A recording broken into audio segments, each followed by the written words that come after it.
যে আমরা এরপরে আরেকটা ফতোয়া আসি। লাজনা আদ-দায়মার 526 পৃষ্ঠা। এই ফতোয়াটা হলো হুকমুত তানাক্কুল বাইনাল মাযাহিবিল ফিকহিয়া, ফিকহি বিষয়। আত-তানাক্কুল বাইনাল মাযাহিবিল ফিকহিয়া অর্থাৎ কোনো ব্যক্তি যদি 4 মাযহাব একসাথে পালন করে, একসাথে 4 মাযহাবের অনুসরণ করে, এটাকে বলা হয় আত-তানাক্কুল বাইনাল মাযাহিবিল ফিকহিয়া। আর এক মাযহাব অনুসরণ করলে সেটাকে কি বলা হয়? আত-তাকলিদ, সেটাকে তাকলিদে শাখসি বলা হয়। আর যদি 4 মাযহাব একসাথে অনুসরণ করে এটাকে বলা হয় আত-তানাক্কুল বাইনাল মাযাহিবিল ফিকহিয়া। সৌদি আরবে সর্বোচ্চ স্থায়ী কমিটি, ফতোয়া সংক্রান্ত স্থায়ী কমিটির কাছে ফতোয়া চাওয়া হয়েছে, হাল ইয়াজুজু লিল মুসলিম আন ইয়ান্তাকালা মিন মাযহাবিন লিল আখার, যে কোনো লোক হানাফি এক মাযহাব অনুসরণ করে, সেই যদি অন্য মাযহাবের কোনো আমল করে এটাতে কি কোনো অসুবিধা আছে? মাসালু আন ইয়াত্তাবিআল মাযহাবুল মালিকি মাররাতান, কোনো মাসালায় সে মালিকি মাযহাবকে অনুসরণ করে, ওয়াল মাযহাবুল হাম্বলি মাররাতান উখরা, কোনো মাসালায় হাম্বলি মাযহাব অনুসরণ করে, সুম্মা ইয়াউদু ইলাল মালিকি, আবার আরেক মাসালায় মালিকি অনুসরণ করে, কোনো মাসালায় হানাফি অনুসরণ করে, আবার কোনো মাসালায় শাফি অনুসরণ করে, কোনো মাসালায় মালিকি অনুসরণ করে। এই রকম করলে এটা শরীয়তের দৃষ্টিতে কোনো সমস্যা আছে কি না? এটা তো আপনাদের কাছে উত্তর চাওয়া হয় নাই, উত্তর তো চাওয়া হয়েছে ফতোয়া আল্লাজনা আদ-দায়মার কাছে। ফতোয়া দিবেন তারা। এখন তারা কি ফতোয়া দিচ্ছেন আমরা শুনি। তাদের ফতোয়া হলো ইয়াজিবু আলাল মুসলিম, একজন মুসলিমের উপরে ফরজ, আন ইয়ামালা বিমা দাল্লা আলাইহি দালিল, যেই বিষয়ের উপরে শক্তিশালী দলিল পাওয়া যাবে সেই দলিলের উপরে আমল করা মুসলিমের উপরে ওয়াজিব, ফরজ। মানে মুসলিম অনুসরণ করবে দলিলের, মিনাল কিতাবে ওয়াস সুন্নাহ, সেই দলিল আল্লাহর কিতাবে থাকবে অথবা নবী সাল্লাল্লাহু আলাইহি সাল্লামের সুন্নায় থাকবে। একজন মুসলিমের কাজ হলো তিনি কোরআন এবং সুন্নাহর দলিলের অনুসরণ করবেন। সাওয়াআন ওয়াফাকাল মাযহাব আল্লাযী ইউনতাসাবা ইলাইহি, সেই দলিল যেই মাযহাবের সাথে তিনি সম্পৃক্ত সেই মাযহাবের সাথে মিলুক, আওলাম ইউয়াফিকহু, অথবা না মিলুক। মাযহাবের সাথে মিলতে হবে এটা জরুরি বিষয় না, জরুরি বিষয় হলো দলিলের সাথে মিলতে হবে। এটাই একজন মুসলিমের উপরে ফরজ। কারণ লিকাউলিল্লাহি আযজা ওয়া জাল্লা, আল্লাহ পাক কোরআনে কারিমে বলছেন ফাইন তানাযাতুম ফি শাইইন ফারুদ্দুহু ইলাল্লাহি ওয়ার রাসূল, সূরা আন-নিসার 59 নম্বর আয়াত। আল্লাহ পাক প্রথম বলছেন ইয়া আইয়ুহাল্লাযীনা আমানু আতিউল্লাহা ওয়া আতিউর রাসূলা ওয়া উলিল আমরি মিনকুম, হে ঈমানদারগণ তোমরা আল্লাহ সুবহানাহু ওয়া তাআলার আনুগত্য করো, আল্লাহর রাসূলের আনুগত্য করো, ওয়া উলিল আমরি মিনকুম, তোমাদের মধ্যে যারা উলিল আমর তাদেরও আনুগত্য করো। উলিল আমর কারা? সাহাবায়ে কেরাম ব্যাখ্যা দিয়েছেন উলিল আমর হলো আল উলামা ওয়াল উমারা। উলিল আমর 2 রকমের, এক ধরনের উলিল আমর হলো উলামায়ে কেরাম, আরেক ধরনের উলিল আমর হলো প্রশাসনে রাষ্ট্রে যারা আছেন তারাও উলিল আমর, তাদেরও আনুগত্য করতে হবে। উলামায়ে কেরামেরও আনুগত্য করতে হবে, রাষ্ট্রের প্রশাসনের আনুগত্য করতে হবে। কিন্তু এখানে আল্লাহ পাক এত সুন্দর করে হিকমার সাথে বলছেন, আল্লাহর আনুগত্যের ব্যাপারে বলছেন আতিউল্লাহ, রাসূলের আনুগত্যের ব্যাপারে বলছেন আতিউর রাসূল, কিন্তু উলিল আমরের জায়গায় বলেন না যে ওয়া আতিউ উলিল আমরি মিনকুম, আতিউ নাই। কেন আতিউ নাই? মানে উলিল আমরের নির্দেশটা ততক্ষণ আনুগত্য করা যাবে যতক্ষণ উলিল আমর আল্লাহ এবং রাসূলের নির্দেশ অনুসারে আমাকে নির্দেশ দিবেন। যখন আল্লাহ এবং রাসূলের নির্দেশের বাইরে যাবেন তখন ওই উলিল আমরের নির্দেশ মানা যাবে না, ওলামাদের নির্দেশও মানা যাবে না, আবার ওমারাদের নির্দেশও মানা যাবে না যদি সেটা কোরআন সুন্নাহর বিরোধী হয়। যেমন প্রশাসন যদি আমাদেরকে বলে যে তোমরা সবাই এখানে আসি এই কবরে সাজদা করো, তাহলে কি আমরা প্রশাসনের এই নির্দেশ মানবো না? আমার ঈমান চলে যাবে, সেখানে আমি এই নির্দেশ মানবো না। কোনো শিরক করতে বললে আমরা মানবো না, কুফর করতে বললে আমরা মানবো না। যদি আমাদেরকে সরকার নির্দেশ দেয় তোমরা কেউ লা ইলাহা ইল্লাল্লাহ বলতে পারবে না, আপনারা কি মেনে নেবেন? আমার ঈমান এটা লা ইলাহা ইল্লাল্লাহর সাথে, কোনো শিরক কুফর আমরা মানবো না। তাহলে কিন্তু সরকার যেটা নির্দেশ দিচ্ছেন সেটার ক্ষেত্রে আল্লাহ এবং রাসূলের নির্দেশের কোনো খেলাপ নাই, সেটা মানা বাধ্যতামূলক। সরকার বলতেছে জমির খাজনা দেওয়ার জন্য, তাহলে কি আপনি খাজনা দিবেন না? দিতে হবে, কারণ এটা কোরআন সুন্নাহ বিরোধী আইন না। এরকম যে আইনগুলো কোরআন সুন্নাহর খেলাপ না সেগুলো মানা ফরজ। আল্লাহ পাক বলছে উলিল আমরি মিনকুম। আর যেগুলো কোরআন সুন্নাহর খেলাপ, ওলামায়ে কেরামও যেগুলো কোরআন সুন্নাহ মুআফিক দিবেন সেগুলা অনুসরণ করা ফরজ। আচ্ছা, এখন আল্লাহ পাক সাথে সাথে দেখেন এই কথাটাও বলে দিয়েছেন, আল্লাহু আকবার, ফাইন তানাজাতুম ফি শাইইন। এখন আমাদের উলিল আমর যারা, ওলামায়ে কেরাম যারা, তো 60 জন ওলামায়ে কেরাম 4 কথা বলতেছেন, 60 জন আলেম 4 রকম বলতেছেন। এখন এবার আপনি কি করবেন? আপনার এই সরকার বাড়ি মসজিদের খতিব সাহেব বললেন একরকম, আবার আপনি গুলশান আজাদ মসজিদের খতিব সাহেবের কাছে গেলেন, উনি বললেন আরেক রকম, আবার বাড়িদারা গেলেন সেখানে বলল আরেক রকম, বসুন্ধরা গেলেন সেখানে বলল আরেক রকম। তো আপনি সাধারণ মানুষ, এবার আপনি কি করবেন? আল্লাহ পাক সাথে সাথে সেই কথাটাও বলে দিচ্ছেন যে ফাইন তানাজাতুম ফি শাইইন, এইরকম তানাজু যদি দেখা দেয় কোনো মাসালায়, ফারুদ্দুহু ইলাল্লাহি ওয়ার রাসূল, বলবা যে আমি সরকার বাড়িও মানি না, আজাদ মসজিদও মানি না, বাড়িদারও মানি না, বসুন্ধরাও মানি না, সব বাদ দিয়ে ফারুদ্দুহু ইলাল্লাহি ওয়ার রাসূল, তুমি প্রত্যাবর্তন করো আল্লাহর দিকে, আল্লাহ রাসূলের দিকে, সব বাদ, কোনো আলেমে মানব না। একজন এক কথা বলে, তো বাদ দিয়ে কি করতে হবে? ফারুদ্দুহু ইলাল্লাহি ওয়ার রাসূল, অর্থাৎ আল্লাহ এবং রাসূলের কথার সাথে যেটা মিলবে সেটাই আমি মানব। এবার 4 জনের কথার সাথে আমি কোরআনের আয়াত মিলাবো, নবী সাল্লাল্লাহু আলাইহি ওয়াসাল্লামের সুন্নাহ মিলাবো।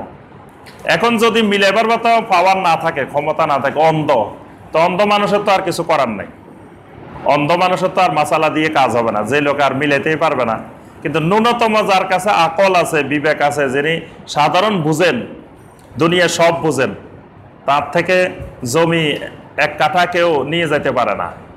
লেখাপড়া জানে না এই জন্য কেউ তার জমি নিয়ে গেছে, এরকম ঘটনা কিন্তু ঘটে না। লেখাপড়া জানে না এই জন্য 500 টাকার নোট ওনার থেকে কেউ 10 টাকা বলে নিয়ে গেছে, এরকম ঘটনাও জীবনে তার ঘটে না। তো এই সব দুনিয়া ব্যাপার বুঝতে পারেন, উনি দ্বীনি ব্যাপারে বুঝবেন না কেন? দ্বীনি ব্যাপারে আল্লাহ পাক বলেন ফারুদ্দুহু ইলাল্লাহি ওয়া রাসূল। এখন যার কথাটা আল্লাহ এবং রাসূলের কথার সাথে মিলবে তোমরা সেটার আনুগত্য করো। ইন কুনতুম তুমিনুনা বিল্লাহি ওয়াল ইয়াউমিল আখির, যদি তোমরা সত্যিকারের আল্লাহ এবং আখিরাতের উপরে ঈমান আনো। যালিকা খায়রুম ওয়া আহসানু তা'যীলা, আল্লাহ পাক বলেন এই পদ্ধতিটাই হলো সবচেয়ে বেশি কল্যাণকর এবং সবচেয়ে বেশি সুন্দর। সুবহানাল্লাহ। তাহলে 4 মাযহাব প্রসিদ্ধ মাযহাব, 4 মাযহাবের ইমামেরা সম্মানিত ইমাম এবং সারা দুনিয়ার মুসলিম উম্মার কাছে প্রসিদ্ধ। তো যেই মাসালায় 4 মাযহাবে সবার কথা এক, সেটা তো নির্দ্বিধায় মানতে কোনো অসুবিধা নেই। কোনো মাসালা দেখা গেছে এক মাযহাবে একরকম বলা হচ্ছে, তখন আমি কি করব? তখন আমি কারোটা সুনির্দিষ্টভাবে অনুসরণ করব না। অনুসরণ না করে আমি বলবো যে যার কথা কোরআন সুন্নাহর সাথে দলিলের সাথে বেশি মিলে, আকরাবু ইলা সুন্নাহ, সুন্নাহর সাথে বেশি নিকটবর্তী, তারটা আমি মানব। এটার নাম হলো তানাক্কুল বাইনাল মাযাহিব। তো ওনারা বলতেছেন যে এই অনুসরণটা আবার করতে হবে ইত্তেবাউল হক, লিইত্তেবাইল হক, মানে এই ক্ষেত্রে খেয়াল রাখতে হবে একটা মানে মূল যে পয়েন্টটা, সেটা হলো এই 4 মাযহাব অনুসরণ করবেন কেন, দরকারটা কি? যদি কেউ বলেন যে আমি একটাই মানবো, 4টার দরকার কি? 4টার দরকার হলো লিইত্তেবাইল হক, হকের ইত্তেবা করার জন্য, যে আমি সবচেয়ে সহিটা, সবচেয়ে বিশুদ্ধটা আমি অনুসরণ করব। এই জন্যই এই তানাক্কুলে যাওয়া, না হয়তো থাকলেই হয়। কিন্তু খেয়াল রাখতে হবে লিইত্তেবাইল হাওয়া করা যাবে না, মানে প্রবৃত্তির অনুসরণ করা যাবে না। যে 4 মাযহাব অনুসরণ করলাম একসাথে, যে মাযহাবে যেটা সুবিধা সহজ সেটা আমল করলাম, কঠিনটা বাদ দিয়ে দিলাম। যেই মাযহাবে গেলে সুবিধা, যেমন তালাকের মাসালা দরকার, তালাকের মাসালা হানাফি মাযহাবে খুব কঠিন। হানাফি মাযহাবে একসাথে 3 তালাক দিলে 3 তালাকে প্রযোজ্য হবে। এখন আমি খুঁজতে থাকলাম যে এই মাযহাবে তো খুব কঠিন, এখন কোন মাযহাবে গেলে 3 তালাক দিলে 1 তালাক হবে। এখন আমি যদি শাফি মাযহাবে যাই তো 3 তালাক দিলে 1 তালাক হবে। তো এই জায়গায় সুবিধার জন্য যদি আমি শাফি মাযহাব ফলো করি তাহলে ইমানে চলে যাবে, আমও যাইব, সালাও যাইব, সব যাইব। মানে ভালোর জন্য, ইত্তেবাউল হকের জন্য, মানে সহিহ সুন্নাহর অনুসরণ করতে গিয়ে তার ইমানে হারা হয়ে যাবে। যদি ইত্তেবাউল হাওয়া থাকে, হাওয়ার ইত্তেবা থাকা যাবে না। এই ক্ষেত্রে শর্ত হলো ইত্তেবাউল হক, হক অনুসরণ করার জন্য। আর যখন আপনি এই চারটা মতের মধ্যে সবচেয়ে সহিটা আকরাবু ইলা সুন্নাহ, যেটা সুন্নাহর সাথে বেশি মিলে, সেটা অনুসরণ করবেন, তখন সবগুলা অনুসরণ হয়ে যাবে। এটা বুঝছেন কথাটা? মানে এক মাসালা চার মাযহাবের দলিল 4টা হাদিস। এখন আপনি দেখবেন যে কোন হাদিসটা বেশি শক্তিশালী, সেই শক্তিশালীটা যদি আমল করেন তো দুর্বলগুলোর উপরেও আমল হয়ে যাবে। কথাটা বুঝতে পারছেন? আমি যে কালকের হালাকায় এটা বুঝাইছি যে এক বাড়িতে মুরব্বী আছেন, মুরব্বীর ছেলেরা আছেন, মুরব্বী একজন, মুরব্বীর ছেলেরা আছে 5 জন, মুরব্বীর নাতিরা আছে 5 জন। কয়জন হয়েছে? 11 জন। এখন আপনি একটা খাওয়ার অনুষ্ঠান করতেছেন, যে আবাদ দিতেছেন। তা এখন আপনি চিন্তা করতেছেন 11 জনকে তো দাওয়াত দিতে পারবেন না, আপনার সীমিত, তো দাওয়াত দিবেন, চিন্তা করতেছেন প্রতি বাড়িতে একজন। তো ওই বাড়িতে কাকে দাওয়াত দিবেন? মুরব্বীকে দাওয়াত দেওয়া মানে 11 জনকে দাওয়াত দেওয়া। এখন মুরব্বীরে দাওয়াত দিলেন না, একবারে সর্বকনিষ্ঠ নাতি যেটা 4 বছরের 5 বছরের, সেটা দাওয়াত দিলেন। সেটারে দাওয়াত দিলে কি সবারই দাওয়াত দেওয়া হবে? এই জন্য আপনি হাদিস 4টা বা 5টা আছে, সেখানে সবচেয়ে সহিটা যদি ইত্তেবা করেন তো সবগুলার ইত্তেবা হয়ে যাবে। আপনার একসাথে পুরা কোরআন সুন্নাহর আমল হয়ে যাবে। এই জন্য যুগে যুগে ওলামায়ে কেরামে তানাক্কুলের পদ্ধতি অনুসরণ করতেন। এই পদ্ধতি অনুসরণ করলে সুবিধা হলো যে সবগুলো অনুসরণ হইব। এই জন্য হানাফি মাযহাবকেও কিন্তু তানাক্কুল করা হয়েছে। 3টা মাযহাবকে, আলাদা মাযহাবকে হানাফি মাযহাবে এক মাযহাবে রূপান্তর করা হয়েছে এই সুবিধার জন্য।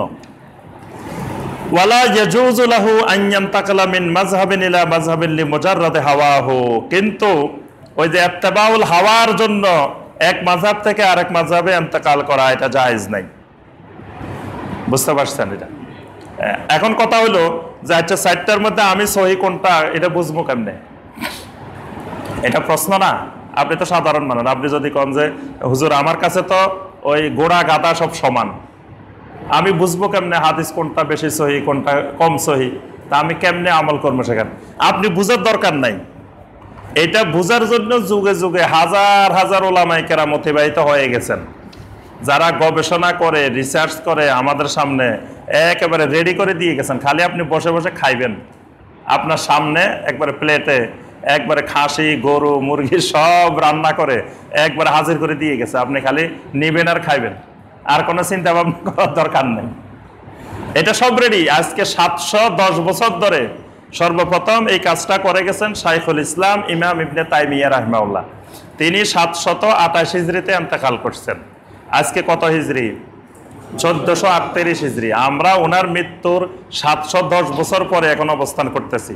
এই 710 বছর ধরে পৃথিবীতে হাজার হাজার ওলামায়ে কেরাম এসে গেছেন এই মতের উপরে। তারা বিশাল বিশাল কিতাব লিখে গেছেন। শাইখুল ইসলাম ইমাম ইবনে তাইমিয়া রাহিমাহুল্লাহ 36 খণ্ডের মাজমুয়ে ফাতোয়া, বিশাল কিতাবাদি, শত শত কিতাবাদি লিখে গেছেন। তার 3 ছাত্র ইমাম ইবনুল কাইয়িম, ইমাম ইবনে কাসির, ইমাম আয-যাহাবী রাহিমাহুল্লাহ, তারা বিশাল বিশাল কিতাব এই বিষয়ে লিখে গেছেন। কোনটা সহি এটা তারা সব নির্ণয় করে দিয়ে গেছেন গবেষণা করে। তারপরে শাহ ওলিউল্লাহ মুহাদ্দিস দেহলভী রাহিমাহুল্লাহ, তারপর আল্লামা শাওকানী রহমতুল্লাহ আলাইহি, এদের এই বিষয়ে সব ক্লিয়ার করা আছে।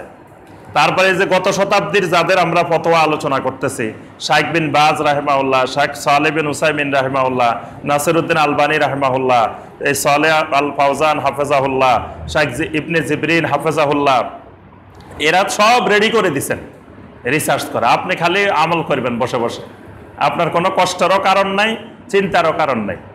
খালি আপনি ওনাদের কিতাবাদি দেখবেন। ওনাদের কিতাবাদি আলহামদুলিল্লাহ এখন তো বাংলায়ও হয়ে গেছে, এখন অনেক কিতাব বাংলায় পাওয়া যায়। তা আপনি বাংলা পড়েও আমল করতে পারেন ওনাদের কিতাবাদি থেকে। আবার ওলামায়ে কেরাম আরবিটা পড়ে শুধু বাংলা করে দিবে, যেমন আমরা ওনাদের আরবিটা পড়ে পড়ে বাংলা করে দিচ্ছি।